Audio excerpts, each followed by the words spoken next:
ये वीडियो उन लोगों के लिए है जो ये समझ रहे हैं कि नया कानून जो किसानों के लिए बनाया गया है उसका नुकसान सिर्फ किसान को होगा। जी नहीं, आप गलत हैं। अब मैं आपको समझा दूं, शायद आपको समझ में आ जाएगा। केवल एक सेक्शन बताता हूँ जिससे आपको पूरी कहानी समझ आ जाएगी। जो कॉन्ट्रैक्ट फार्मिंग है, उस कॉन्ट्रैक्ट फार्मिंग की धारा 3, उसमें जो एग्रीमेंट होगा किसान और व्यापारी के बीच में, मैं उसके बारे में बताता हूँ। आप समझ जाएंगे, उसके बाद कुछ बताने की जरूरत नहीं पड़ेगी। उस धारा 3 में लिखा है कि किसान और व्यापारी के बीच में एग्रीमेंट होगा। उसमें ये लिखा जाएगा, नंबर 1, किसान को अपनी जमीन पर कौन सी फसल उगानी होगी। नंबर 2, उस फसल का ग्रेड क्या होगा, स्टैंडर्ड क्या होगा और उसकी क्वालिटी क्या होगी। नंबर 3, उस फसल को उगाने के लिए जो बीज होगा, जो खाद होगा, जो कीटनाशक होंगे, जो मशीनरी होगी, जो तकनीक होगी, उसे वो व्यापारी जिसके साथ समझौता हो रहा है वो देगा। उसके बाद उसी एग्रीमेंट पर लिखा जाएगा उसकी कीमत क्या होगी। जो फसल उगाएगा, जब फसल पक के तैयार हो जाएगी तो किस कीमत पर व्यापारी खरीदेगा, ये भी लिखा जाएगा। साथ में ये भी लिखा जाएगा कि इस फसल की कितनी बार चेकिंग होगी। तो बोते समय जब फसल बढ़ रही होगी उस समय, और जब फसल कट के व्यापारी खरीदेगा उस समय, 3 समय उसकी चेकिंग होगी। अब मैं आपको समझाता हूँ एक बहुत मोटे से उदाहरण से। समझो, ये मानिए कि इस कानून के हिसाब से पूरे देश की जमीन, पूरे देश के जो किसानों के पास जमीन है, उसका जो व्यापारी है उनसे एग्रीमेंट हो गया। व्यापारियों से एग्रीमेंट होने के बाद सारी जो फसल है वो कहाँ जाएगी, व्यापारी के घर में। इसका मतलब ये हुआ कि सरकार के पास खरीदने के लिए एक दाना नहीं बचेगा। सारी की सारी फसल व्यापारी खरीद के ले जाएगा। और व्यापारी कितनी फसल खरीद सकता है, पहले उस पे प्रतिबंधता थी। अब आवश्यक पशु अधिनियम से वो बैरिकेड हटा दिए गए हैं। यानी कि जो एक लगा रखा था बैरियर कि इससे ज्यादा नहीं खरीद सकते, लिमिट लगा रखी थी, लिमिट को खत्म कर दी। इसका मतलब व्यापारी जितनी चाहे फसल खरीद के अपने गोदाम में रख सकता है। अब मानिए कि पूरी फसल किसान से व्यापारी के घर चली गई, तो आप थोड़ा सा पीछे आइए। 2013 में इस सरकार ने संसद में कानून बनाया था इस देश के गरीब लोगों के लिए। 82 करोड़ गरीब लोगों के लिए नेशनल फूड सिक्योरिटी एक्ट यानी राष्ट्रीय खाद्य सुरक्षा कानून के तहत 82 करोड़ लोगों को 3 रुपए किलो चावल, 2 रुपए किलो गेहूं और 1 रुपए किलो मोटा अनाज देना था। अब मैं आपसे सवाल पूछता हूँ, अब समझिए, आप सब कुछ जब सारा अनाज व्यापारियों के पास चला गया, सरकार के पास कुछ नहीं है, तो सरकार इन 82 करोड़ लोगों को कहां से अनाज दिलाएगी, पहले तो ये बताएं। इसका मतलब जो 82 करोड़ गरीब सरकार की मदद पर निर्भर था वो खत्म हो गया। मतलब आप कह रहे हैं कि किसानों के खिलाफ बिल है, किसानों की भलाई की बात कर रहे हैं, किसानों के खिलाफ लोग समझ रहे हैं। नहीं, ये पूरे देश के खिलाफ है। इससे 82 करोड़ गरीब खत्म। देश में 5 लाख जो राशन की दुकानें हैं वो भी खत्म। 5 लाख राशन की दुकानों में कुछ रोजगार भी मिलता होगा, वो भी खत्म।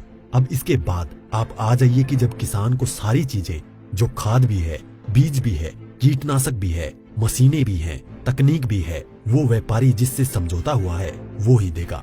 तो जो व्यापारी ये काम करते हैं, कोई खाद बेचता है, कोई बीज बेचता है, कोई मशीन बेचता है, तो कोई कीटनाशक बेचता है, वो व्यापारी भी खत्म। तो आपने व्यापारी खत्म कर दिए, गरीब मजदूर खत्म कर दिए, और किसानों को आपने बंधक बना दिया, मजदूर बना दिया, गुलाम बना दिया। कैसे? अब मैं बताता हूँ। जब किसान की जमीन पर एग्रीमेंट हो गया तो किसान चाहकर भी अपनी जमीन में मानो मक्का बोए हुए है, मक्के से एक बूटा तोड़ के नहीं खा सकता। आज की तारीख में तो खेत में जाओ और एक नहीं 10, 20, 50 जितने बूटे तोड़ के खाने हैं खाओ, खूब सेक के रिश्तेदारों को भी ले जाओ। साथ में गन्ना अगर बो रखा है, एक गन्ना नहीं खा सकता। क्यों? क्योंकि व्यापारी से समझौता है। अगर एक गन्ना टूट लिया तो फिर उसके बाद व्यापारी से लड़ते रहो, आप एसडीएम के यहाँ, एडीएम के यहाँ। मतलब ये है कि अपनी ही जमीन पर किसान अपने लिए, अपने बच्चों के लिए अगर मन करता है, जो फसल किसानों ने उगाई है, किसानों की मेहनत है, उसमें से एक दाना नहीं ले सकता। ऐसे कानून का क्या करेगा किसान? और इस कानून ने व्यापारी खत्म कर दिया, इस कानून ने मजदूर खत्म कर दिया, और साथ में जो किसान है, किसान को इतनी भी मोहलत नहीं दी गई। आज की तारीख में तो किसान किसी भी जगह से दूर जाकर, यहाँ से ठीक नहीं मिला तो वहां से ले, वहां नहीं मिला तो वहां से ले, यहाँ से कम नहीं मिला तो यहाँ से ले। खाद और बीज अपनी मर्जी से ले सकता है, इसके बाद नहीं, इसके बाद तो व्यापारी ही देगा। इसका मतलब ये हुआ कि चंद व्यापारियों के हाथ में पूरा देश जाने वाला है। और जब व्यापारी के साथ में समझौता हो गया तो कोई भी बैंक किसान को लोन नहीं देगा। इसका मतलब ये हुआ कि अगर उसे पैसे चाहिए किससे लेगा? एक ही रास्ता बचा है, उस व्यापारी से। तो सरकार कहती है कि जमीन नहीं जाएगी, तो ऐसे जाएगी जमीन। और उसी व्यापारी से जब वो कर्जा लेगा, धीरे धीरे कर्जा बढ़ता चला जाएगा और कर्जा बढ़ता चला जाएगा, व्यापारी का ब्याज बढ़ता चला जाएगा। लिहाजा जो किसान है अपनी ही जमीन उस व्यापारी को बेचने पर मजबूर हो जाएगा। अब थोड़ा सा पीछे जाओ, आपको ले जाता हूँ 1947 से पहले। उस समय क्या था? इस देश में जो साहूकार होते थे वो ऐसे ही करते थे।